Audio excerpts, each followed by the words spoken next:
నమస్తే అండి, welcome to friendly cooking Telugu. ఈరోజు మనం సన్నకారపూస ఇంట్లోనే ఎలా తయారు చేసుకోవాలో చూద్దాం. ఇప్పుడు దాకా మా ఛానల్ని సబ్స్క్రైబ్ చేసుకున్నట్లయితే వెంటనే సబ్స్క్రైబ్ చేసుకొని పక్కనే ఉన్న బెల్ రింగ్ చేయండి. ఒక గిన్నె తీసుకొని 1 కప్పు శనగపిండి, తగినంత సాల్ట్, అలాగే 2 స్పూన్లు వరిపిండి వేసుకొని కలుపుకోవాలండి. ఇలా కలుపుకున్న తర్వాత నీళ్ళను కొద్దిగా వేసుకుంటూ కలుపుకోవాలండి. చూడండి, ఇక్కడ చూపించిన విధంగా కలుపుకోవాలండి. నీళ్ళను మరీ ఎక్కువగా వేసుకోకూడదండి, కొంచెంగా వేసుకోవాలి. పిండి అనేది మరీ జారుగా ఉండకూడదండి, అలా అని మరీ గట్టిగా కూడా ఉండకూడదు. ఇలా కలుపుకోవాలండి. ఈ విధంగా ముద్దలా కలుపుకోవాలండి.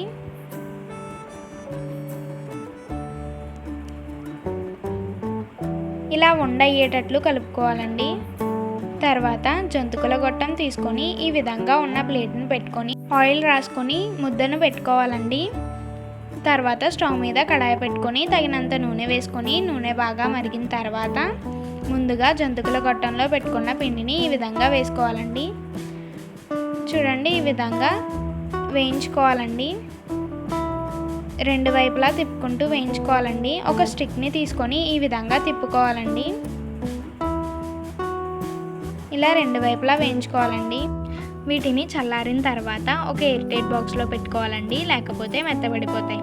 అలా అని వేడిమే పెట్టేసుకున్నా కానీ ఇవి ఆవిరికి మెత్తబడిపోతాయండి, కాబట్టి చల్లారిన తర్వాత పెట్టుకోవాలి. ఈ విధంగా మిగిలినవి కూడా వేసుకోవాలండి. ఈ సన్నకారపూస అనేది ఈవినింగ్ స్నాక్స్ కింద చాలా బాగుంటుందండి. అలాగే పిల్లలు కూడా చాలా ఇష్టంగా తింటారండి. ఎవరైనా చుట్టాలు వచ్చినప్పుడు కూడా ఇవి వేసి ఉంచుకోవడం వల్ల ఈజీగా అవుతుందండి, బయట కొనుక్కోవాల్సిన అవసరం ఉండదు. ఈ విధంగా వేయించుకున్న తర్వాత పక్కకు తీసుకోవాలండి. అంతే అండి, సన్నకారపూస.